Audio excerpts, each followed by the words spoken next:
People in Estevan, Saskatchewan continue to dry out their homes after a torrential storm caused flash flooding on Sunday. A state of emergency was declared as the southeastern city received 130 millimeters of rain. Many residents say they hadn't witnessed such extreme rain in many years. Evacuations were put into place and power outages were reported, although most homes saw their lights back on by Monday. Here is some video Castanet discovered of the soggy mess in Estevan.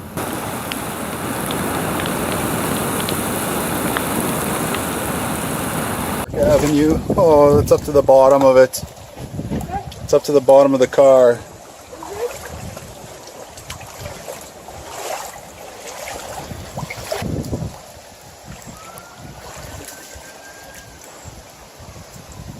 Rain is expected to continue to fall in Saskatchewan for the next few days. For Castanet News, I'm Jen Zielinski in Kelowna.